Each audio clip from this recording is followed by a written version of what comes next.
Okay जी, आज का जो टॉपिक है लॉज ऑफ लॉगरिथम्स स्टार्ट लेते हैं। पहला जो लॉग है वो सम से रिलेटेड है, यानी इसमें ऐसा होता है कि लॉग ऑफ एक्स वाई और to the base a is equal to, अगर प्रोडक्ट हो रहा होगा ना तो आप उसको सम की फॉर्म में लिखेंगे, log of x plus log of y. ये आपके पास रूल नंबर 1 है। फिर इसके बाद हम सेकंड रूल पर आए तो ये बनता है log of x over y to the base a is equal to log of x minus log of y। अच्छा, बेस वही रहेगी, ये जो यहाँ पे हम बेस ले रहे हैं। ये दो रूल हो गए। तीसरा रूल पावर रूल है, और इसमें हम ये करते हैं कि log of x power b to the base a कर लें तो ये जो पावर होती है ये log से मल्टीप्लाई हो जाती है। ठीक है, ये हमारे पास तीन बेसिक रूल है। अच्छा, इन रूल्स के साथ हम थोड़ा सा आगे भी बढ़ते हैं और नए रूल्स भी देखते हैं। जैसे मैं यहाँ पे लिखता हूँ log of a to the base a is equal to 1। ये दोनों इक्वल टू 1 होते हैं। इसको अगर आप एक्सपोनेंशियल फॉर्म में कन्वर्ट भी कर देना तो आप ये देखें कि ये बनता है a power 1 is equal to a। तो आप इसको अंडरस्टैंड कर सकते हैं कि ये वाली वैल्यू 1 आ जाती है हमारे पास कैलकुलेटर पे ना। और क्वेश्चन में भी अगर आप कहीं पे लिखते हैं log ऑफ 10 लिखते हैं और उसकी बेस कुछ भी मेंशन नहीं करेंगे, जब आप बेस मेंशन नहीं करेंगे ना तो उसका मतलब है वो 10 लिया जाएगा, ये वाला 1 आ जाएगा। और अदरवाइज अगर 10 के अलावा कोई बेस है तो वो हम मेंशन करते होते हैं। ठीक है, ये हमारे पास रूल आ गए। इन्हीं रूल्स को पहले हम अप्लाई करते हैं, फिर जो एडिशनल चीजें आएंगी उनको हम डिस्कस करेंगे।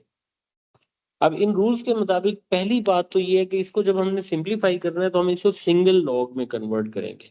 ठीक है, सिंगल लॉग में कन्वर्ट करने के लिए ए पार्ट के अंदर अगर मैं देखता हूँ, पहला स्टेप ये करें कि अगर कोई चीज साथ मल्टीप्लाई हो रही है तो रूल नंबर 3 लगा के उसे लॉग के नंबर के ऊपर पावर में ले आए। जैसे ये 3 मल्टीप्लाई हो रहा है तो इसको हम लिखेंगे 2 पावर 3 और इसकी बेस आ जाएगी 5। इसी तरीके से ये 1/2 लॉग से मल्टीप्लाई हो रहा है। थर्ड रूल जब अप्लाई करेंगे तो वो पावर रूल है, वो पावर में आ जाएगा तो बेस 5 आ जाएगी। और ये तो वैसे ही आ सकता है, लेंगे सिंप्लीफाई कर ले। देखिए, ये दो लॉग प्लस हो रहे हैं। रूल नंबर 1 के मुताबिक अगर सम ऑफ लॉग हो तो उसको हम प्रोडक्ट की फॉर्म में लिख सकते हैं। ये बन जाएगा 8 × 6 और इसकी बेस आ गई 5, और साथ ये आ गया log of 12 to the base 5। तो मैंने पहले सम वाले ले लिया, उनको प्रोडक्ट में लिखा। अब ये देखो, ये माइनस वाला है, ये डिवाइड हो जाएगा, और डिवाइड होके जो सिंप्लीफाई करके आंसर आएगा वो आप लिख दें, ये 4 टू द 5, ये इसका आंसर आ जाएगा। वरना तो मैं अगर इसको यहाँ पे ऐसे लिखना चाहूँ तो ये भी लिखा जा सकता है, दो मल्टीप्लाई हो रहे हैं 8 × 6 और वो 12 माइनस हो रहा है तो डिवाइड बाई 12 किया, और इसकी बेस हमने ले ली 5। तो ये भी हम कर सकते हैं। ठीक है, जिस समय आपकी प्रैक्टिस हो जाएगी तो आप इस तरीके से डायरेक्ट जंप कर सकते हैं। ये देखें कि अब बी पार्ट भी ये कर लेते हैं, बाकी आप बुक से इसकी क्वेश्चंस को अटेम्प्ट जरूर करिएगा। सबसे पहले पावर रूट, 1/2 मल्टीप्लाई हो रहा है 8 की पावर बन जाएगा, 1/2 मल्टीप्लाई हो रहा है 18 की पावर बन जाएगा। अच्छा, अब 1 के बारे में हम डिसाइड करेंगे तो 1 को भी मैं चलाता हूँ ना, आगे चल के हम इसको सेट कर लेंगे। अब क्योंकि इनके दरमियान प्लस आ रहा है, चलें पहले सिंप्लीफाई करते हैं। पहले सिंप्लीफाई करें, ये बन जाएगा 2√2, और 18 है तो ये बन जाएगा 3√2, बेस ये आ गया, और अभी मैं 1 को वैसे ही लिख रहा हूँ। देखो, अब यहाँ पे दरमियान में प्लस आ रहा है तो इसका मतलब ये हुआ कि आप इनको मल्टीप्लाई कर देंगे आपस में, 3√2 और 1 अभी भी मैं साथ चला रहा हूँ। अब मैं इसका आंसर ले लेता हूँ, ये बन जाएगा 12 और ये बेस आ जाएगी 3। ठीक है, अब देखिए 1 को मैं लिख सकता हूँ log of 3 to the base 3। मैं इसलिए यहाँ पे log 3 टू द बेस 3 ले रहा हूँ क्योंकि जो पहले log है उसको आप चेक करें, उसकी बेस 3 है। तो आप इधर भी 3 बेस वाला लॉग लेंगे और इसके साथ ये 3 इसलिए लिखेंगे ताकि ये इक्वल टू 1 हो जाए। अब आप देखें दरमियान में माइनस आ गया, तो 12 divided by 3 to the base this, और final answer is 4 to the base 3। तो इसका मतलब ये हुआ कि अगर हमारे पास लॉग सम और डिफरेंस की फॉर्म में दिए हों तो हम उसको सिंगल लॉग में कन्वर्ट कर सकते हैं बाय यूजिंग द लॉज। चलो पहले इसको हम सॉल्व करते हैं। Express z in terms of y, इसका मतलब है कि z को सब्जेक्ट बनाना है। अब मसला यहाँ पे ये है कि z लॉग के अंदर है, यानी लॉग से बाहर लाने के लिए लॉग खत्म करना पड़ेगा। और अगर आप इस सारे सीन को देखते हैं, इस सारे क्वेश्चन को देखें, तो हमारे पास इस इक्वेशन में बेसिकली 3 लॉग की टर्म्स हैं। तो सबसे पहला काम तो आप ये करें कि इन तीनों टर्म्स को एक तरफ कंबाइन कर दें। ये देखो, ये तो डिवाइड हो रहा है ना, तो हम इसमें अपने लिए आसानी कर सकते हैं, ये हम डिवाइड करके ऐसे लिख सकते हैं। और ये जो लॉग है इसे इक्वल के इधर लाना है, तो लेकिन मैं यहाँ पे देख रहा हूँ 3 मल्टीप्लाई हो रहा है। तो जो रूल्स लगते हैं, जैसे सम और डिफरेंस के जो रूल होते हैं, उसमें हमारे पास कोफिशिएंट 1 होना चाहिए। तो पावर रूल लगाएंगे और उसे y के ऊपर लाएंगे, तो मैं अगर इसको डायरेक्ट लिख दूं, ये बन जाएगा log y cube two the base 3, और यहाँ पे रह गया 1। अब आप देखें कि ये जो दो टर्म्स हैं इनके दरमियान माइनस आ रहा है, तो इसका मतलब ये हुआ कि जो डिफरेंस ऑफ लॉग है उसे क्वोशंट की फॉर्म में लिखा जा सकता है। This is z minus 1 divided by z, और ये जो साथ y क्यूब है ये इससे डिवाइड हो जाएगा, और इसका हमारे पास बेस 1 है और ये 1 आ गया। अब देखें कि हमने बेसिकली z को लिखना था इन टर्म्स ऑफ y, और इसका मतलब है अभी लॉग खत्म नहीं हुआ, तो हम अपने बिल्कुल बेसिक रूल पे जाएं। ये लॉगरिथमिक फॉर्म है। अगर हम इस लॉगरिथमिक फॉर्म को कुछ इस तरीके से एडजस्ट करें कि ये जो बेस है और इक्वल के उधर जो नंबर है, हम लॉगरिथमिक फॉर्म को एक्सपोनेंशियल फॉर्म में जब कन्वर्ट करेंगे, तो ये बन जाएगा 3 पावर 1, और यहाँ रह जाना है z माइनस 1 और divided by z and y cube. बस अब लॉग खत्म हो गया है। अब आगे आपकी कैलकुलेशन है, तो क्रॉस मल्टीप्लाई है, सबसे पहले फ्रैक्शन को खत्म करें। तो ये बन जाएगा z माइनस 1, और z को पहले एक तरफ लेकर आए, फिर z को कॉमन ले लें, और फिर आप z से इसको डिवाइड कर दें, और अभी देखें z in terms of y में कन्वर्ट हो गया, ये हमारा आंसर आ गया। ठीक है। अब यहाँ पे हमने ये क्वेश्चन लिया है। अब देखो कि नेक्स्ट क्वेश्चन अगर सिलेक्ट किया जाए, तो नेक्स्ट क्वेश्चन में हमारे पास सिंगल लॉग दिए हुए हैं, और वो कहता है जी कि आपने इनकी वैल्यूज को फाइंड करना है, लेकिन इसके साथ आप जरा चेक करो कि log of x to the base a 7 दिया हुआ है, यानी जहाँ पे log ऑफ x आ जाएगा वहां उसको 7 से रिप्लेस करेंगे। log of y to the base a दिया होगा, वहां पे 4 लेंगे। जैसे मैं ए पार्ट को सॉल्व करूं, अब देखिए क्वोशंट की फॉर्म है, हम एक्सपेंड कर रहे हैं, तो ये डिफरेंस में कन्वर्ट हो जाएगा। Rule number 2, log of x minus log of y, और इनकी बेसिस आ गई a के साथ। अब देखिए इनकी वैल्यूज दी हुई है 7 माइनस 4, तो इसका मतलब है कि ये हमारे पास आ गया log of x over y to the base a का आंसर। वो कह रहा था find the values of this, इसकी वैल्यू फाइंड करने की। अब यही काम आप बाकी पार्ट्स पे भी अप्लाई करेंगे। बी पार्ट लेते हैं। देखें सबसे पहली चीज तो ये है कि क्वेश्चन क्वोशंट की फॉर्म में है, तो जब हम लॉग का रूल नंबर 2 लगाएंगे तो ये इसे डिफरेंस में कन्वर्ट कर देगा। log of x to the base a minus log of y square to the base a। अब देखें x के ऊपर रूट है, यानी पावर 1/2 है, तो थर्ड रूल पावर रूल लगाएं। It is log of x to the base a, y की भी पावर है, तो पावर को शुरू में मल्टीप्लाई कर दें log of y to the base a।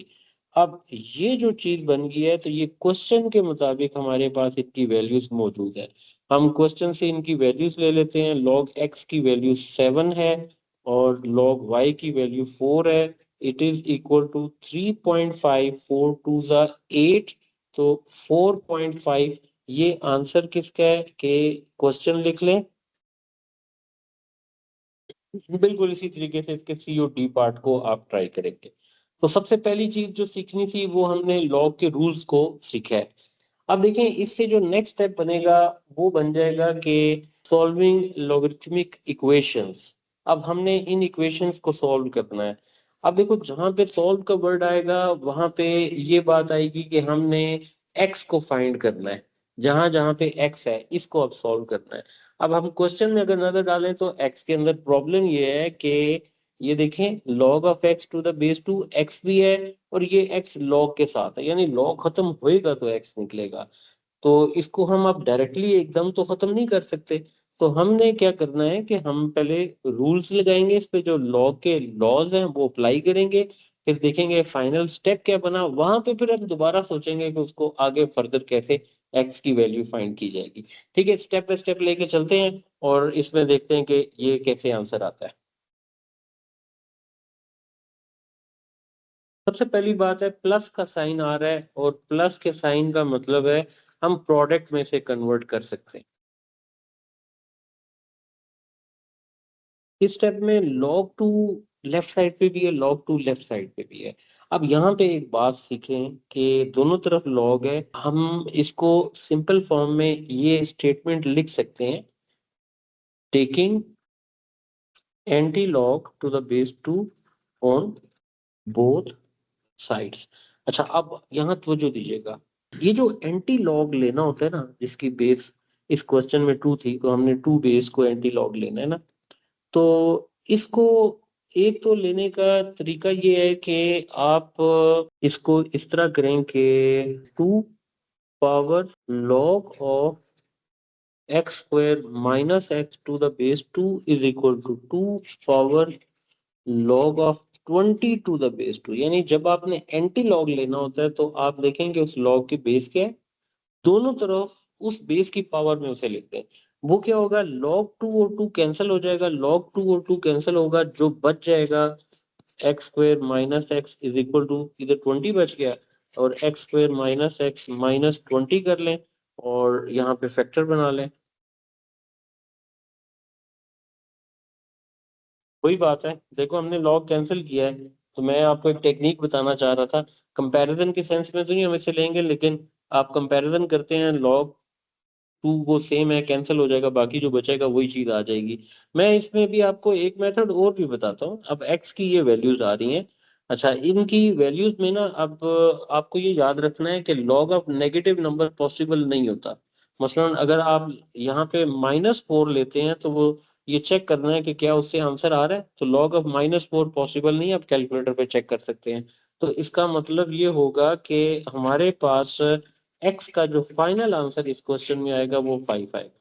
ठीक है, ये जो मैंने एंटी लॉग वाला मेथड लगाया है, मैं अगर इस मेथड से हटके मेथड को लेके चलता हूँ, देखें आप और कोई मेथड ना लगाएं, आप कहेंगे यहीं से हम आगे क्वेश्चन को लेके चलते हैं। तो let's suppose this is x square minus x to the base 2। अच्छा इसको इक्वल की इस तरफ ले आते हैं तो इधर आके ये माइनस हो जाएगा, log of 20 to the base 2 और यहाँ जीरो रह जाएगा। अब दो लॉग्स के दरमियान माइनस आ गया तो इसका मतलब है हम इसे क्वोशंट की फॉर्म में लिख सकते हैं, log of x square divided by 2 किया और इसकी बेस ये आ गई। अब देखें सिंगल लॉग इधर आ गया है और यहाँ पे आप इसको कन्वर्ट कर दें एक्सपोनेंशियल फॉर्म में, कन्वर्ट इनटू, तो एक्सपोनेंशियल फॉर्म। अब देखिए एक्सपोनेंशियल फॉर्म में कन्वर्जन के लिए ये बन जाएगा 2 पावर 0 और यहाँ रह जाना है x square minus x over 20। लें जी, ये हमने एक्सपोनेंशियल फॉर्म में से कन्वर्ट कर दिया है। अब 2 पावर 0 तो 1 होता है, तो इसका मतलब है x square minus x over 20 is equal to 1, तो x square minus x is equal to 20। लें जी, अब ये देखें हमने अभी भी वो चीज हासिल कर ली है, तो इसका मतलब है एक्स का आंसर -4 और एक्स का आंसर 5 है। इसको हम कर देते हैं निग्लेक्ट और फिर हमारे पास फाइनली एक्स का आंसर 5 आ जाएगा। और ये लीजिए ये हमारा क्वेश्चन हो गया। दोनों मेथड अब आपको पता होने चाहिए। जैसे मैंने यहाँ पे ये स्टेप किया है तो मैं इसी स्टेप को ऐसे भी लिख देता हूँ क्योंकि जब हम फर्दर आगे चलेंगे तो आप देखेंगे कि बहुत सारी जगहों पे हम डायरेक्ट जंप भी करेंगे। ये देखें, अब जैसे ये स्टेप आ गया ना, दोनों तरफ लॉग है, दोनों की बेस सेम है, मैं यहीं पे से कैंसिल कर देता हूँ। मुझे कोई चीज एक्स्ट्रा करने की जरूरत ही नहीं है। तो ये लें, ये x square minus x minus 20 आ गया तो क्विक हो जाएगा। बताने का मकसद था कि आपको पता होना चाहिए, अदरवाइज हम जब आगे क्वेश्चन में स्टेप करेंगे तो हम इस स्टेप को फॉलो करेंगे। बात समझ आ गई? इसके बाद हम आते हैं, एक और इसका पार्ट कर लेते हैं ताकि चीजें जरा क्लियर हो जाए। इसमें हम लेते हैं डी पार्ट ले लेते हैं।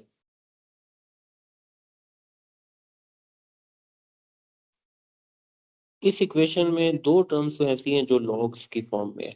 चले हम इसको 3 को ऐसे लिखते हैं और ये बन जाएगा 3 minus 10x to the base 2 minus log of x square to the base 2। यानी आप ये देखो, ये जो 2 मल्टीप्लाई हो रहा है, इसको पावर में लिखा और उसको उधर ले गए। इससे हमें फायदा ये होगा कि कम से कम माइनस की वजह से हम क्वोशंट की फॉर्म में इसको लिख सकते हैं। log of 3 minus 10x divided by x square to the base 2। अब ये वो स्टेप बन गया है कि इसको मैं अगर यहाँ पे लिखता हूँ कि log of 3 minus 10x और divided by x square to the base 2 is equal to 3, तो आप यहाँ से इसको कन्वर्ट कर सकते हैं इनटू एक्सपोनेंशियल फॉर्म। ठीक है, एक्सपोनेंशियल फॉर्म में कन्वर्ट करते हैं। 2 पावर 3 रह जाएगा और इधर क्या रह जाएगा, 3 माइनस 10x और divided by x square, cross multiply.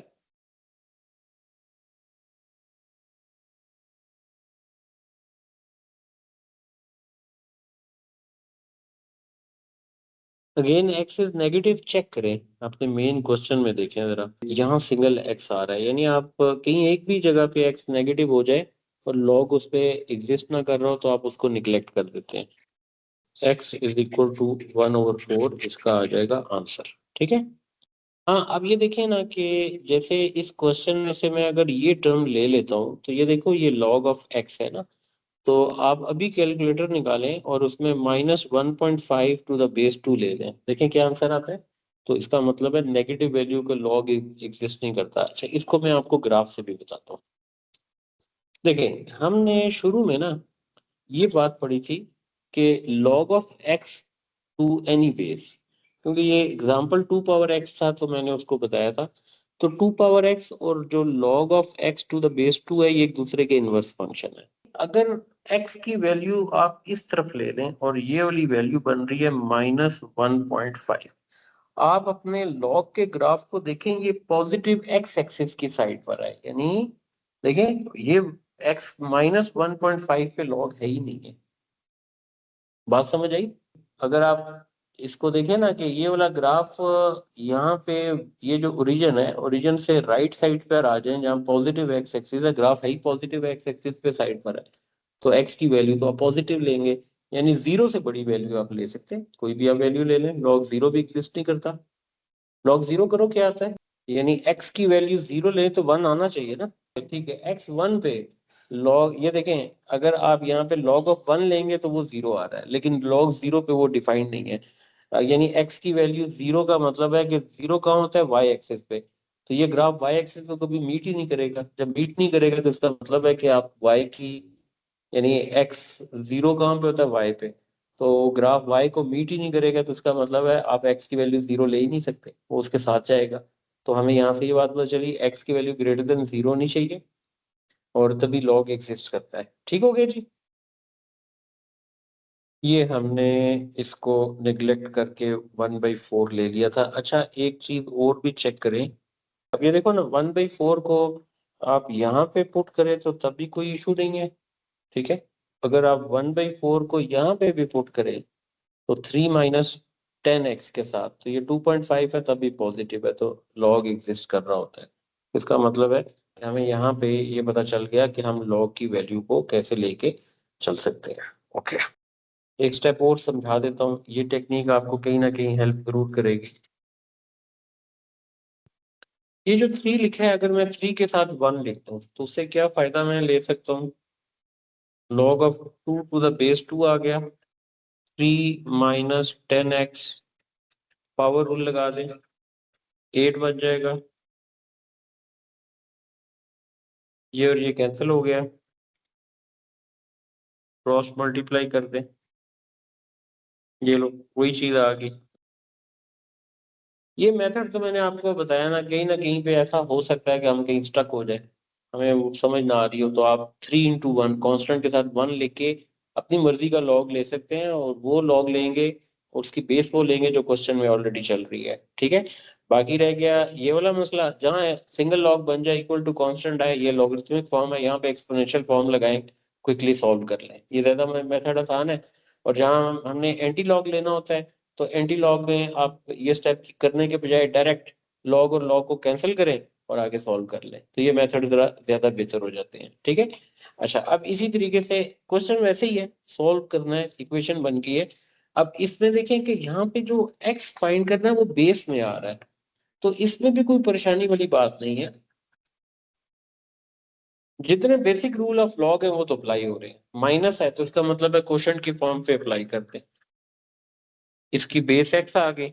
अब देखिए सिंगल लॉग बन गया, सिंगल लॉग का मतलब है कि एक्सपोनेंशियल फॉर्म में आप कन्वर्ट कर सकते हैं, और इसको कटिंग किया तो यहाँ पे तो 8 रह जाएगा, और ये क्या रह जाएगा, x⁻1, तो इसका मतलब है यही इसका आंसर आ गया, ठीक। जैसे डी पार्ट है कि 2 log of 32 to the base x is equal to 3 + 2 log of 4। अब log को एक तरफ ले आया करें, और इसमें जो स्टेप कर सकते हैं, मसलन मैं 32 को स्क्वायर बना सकता हूँ, यानी 2 जो मल्टीप्लाई हो रहा था, और यहाँ पे 4 वैल्यू आ रही है, तो 4 का स्क्वायर कर दिया टू द बेस x, और कांस्टेंट 3 रह गया।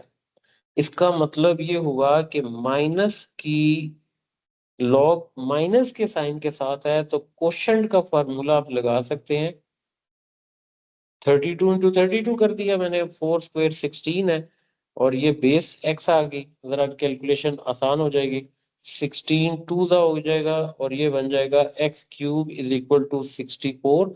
ये क्यूब विदाउट कैलकुलेटर भी आप कर सकते हैं, तो इसका मतलब ये हुआ कि x की वैल्यू आ गई 4, ठीक है। अब जैसे ये क्वेश्चन है ना, ये साइमल्टेनियस इक्वेशन का क्वेश्चन आ गया, इसमें परेशानी वाली बिल्कुल कोई बात नहीं है, आपने सिर्फ ये करना है, कोई भी एक्सपोनेंशियल फॉर्म में या लॉगरिथमिक फॉर्म में सिस्टम ऑफ इक्वेशन आ जाए, आप कोशिश करें कि उसे एक्स और वाई की फॉर्म में कन्वर्ट करने की।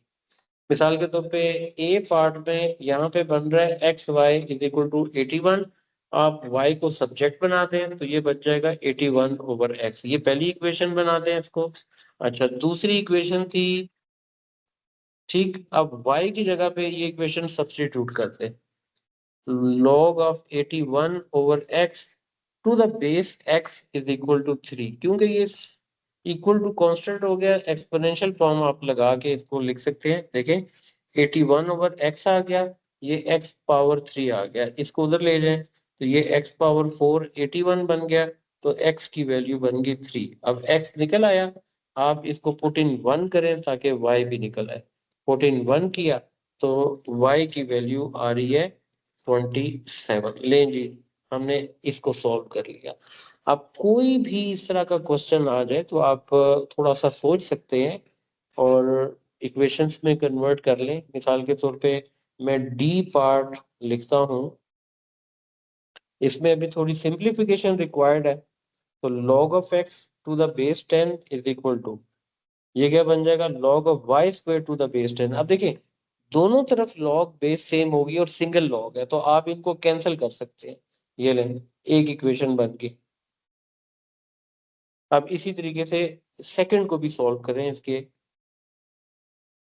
ये already single log equal to constant है, आप इसमें एक्सपोनेंशियल फॉर्म अप्लाई करें, 2x - 17y is equal to 10 square, it is 2x - 17y is equal to 100, equation 2 कह दें, x की जगह पे ये वैल्यू पुट कर दें, पुट इन 2, तो 2 × x की जगह बन जाएगा y² -17y और -100, राइट। कैलकुलेटर यूज कर लें, एक्स स्क्वायर आ गया 2 इक्वल -17 इक्वल -100। ये ले जी, इसका एक आंसर -4 आ रहा है, यानी इसको आप लिख सकते हैं y+4। एटलीस्ट फैक्टर शो कर दें आप। दूसरा क्या आ रहा है 12.5 है, यानी इसका मतलब है y-12.5 इक्वल टू 0। तो y is equal to -4 and this implies that y is equal to 12.5। और 12.5 का फ्रैक्शन ले लेते हैं, तो ये बन जाएगा 25/2। यहाँ पे कर ले, चले 25 और ये 2y बना दें, तो ये वाला क्या बन जाएगा 2y is equal to 25, y is equal to 25/2। अब देखें कि क्वेश्चन में आप 1 और 2 में दोनों तरफ चेक करें, तो एक तरफ ऐसी सिचुएशन बनी हुई है कि log ऑफ y आ रहा है, तो y की वैल्यू नेगेटिव तो हम ले नहीं सकते हैं, क्योंकि आप वहां नेगेटिव पुट करेंगे वो पॉसिबल नहीं होगा। तो इसको तो आप कर दें निग्लेक्ट। तो इसको निग्लेक्ट करेंगे तो इसका मतलब है ये वाली वैल्यू आ जाएगी। इसको पुट इन इक्वेशन नंबर 1 करके आप फाइंड कर लें x इज इक्वल टू, यानी 12.5 स्क्वायर कर दिया, तो x की वैल्यू आ गई 156.25। हमने x निकालना था और y निकालना था। y की वैल्यू आ जाएगी 25/2 और ये आ गया इसका आंसर। लें जी, ठीक है, ये एक्सरसाइज अब खत्म हो गई है।